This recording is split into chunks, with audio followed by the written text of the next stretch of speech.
Emotional incest. You may not like what you're left with. Hang on to find what that's all about.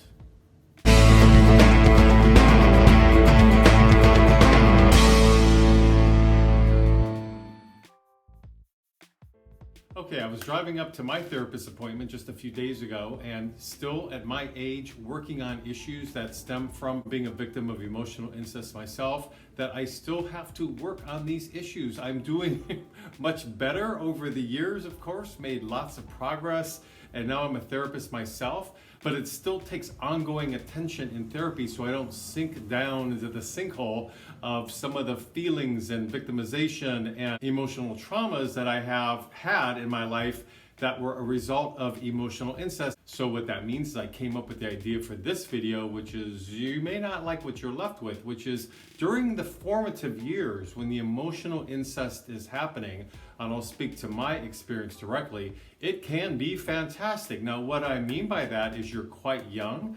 In my case, I got showered with attention from my mother, who was the perpetrator, and I loved it. I got to do adult things. I got all the extra loving. I got more attention really than my brother and sister did. And so you feel like a king. Things are good.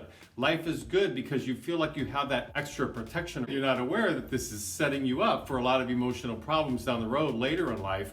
But at that time, that's what I want to focus on now. At that time, things can be wonderful because you're not understanding fully what's going on by any means, and all you know is you're getting showered with love and affection. That's how I felt. That's what it was like for me. I was numero uno. My wish was my mom's command, and of course, the pros and cons of that is my wish is her command, but also when she wanted to unload her adult problems on me and treat me like her little mini husband, I had to accommodate that. So we both were doing a very toxic dance. She, of course, being the adult, should have known better. I, as a little kid, there's no way to know better. Now, you outgrow that. You chronologically simply get older and you begin to put the pieces together when you're struggling in your life with being open, with shame issues, with trust issues, with being vulnerable, with being your authentic self, with codependence issues, with establishing healthy boundaries in your life issues, with always feeling like the little boy, or for girls who are going through this, always feeling like the little girl, that you never really grow up and you don't know what it means to grow up issues,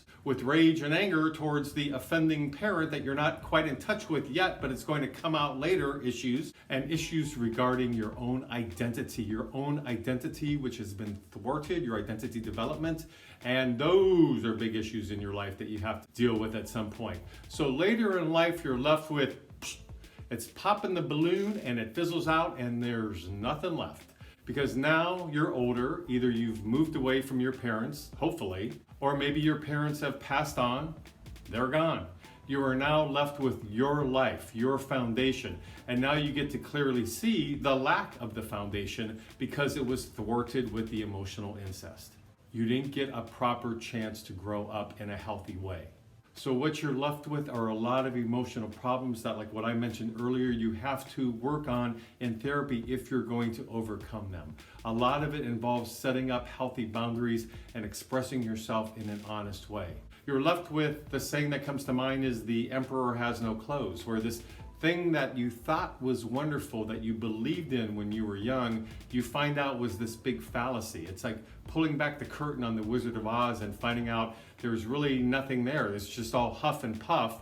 And Dorothy had to find that out, right? Well, it's the same kind of thing with finding out you're a victim of emotional incest, because you're dealing with these issues as an adult with the offending parent either not around or dead, and now you have to work through all the trauma that you went through being a victim of this.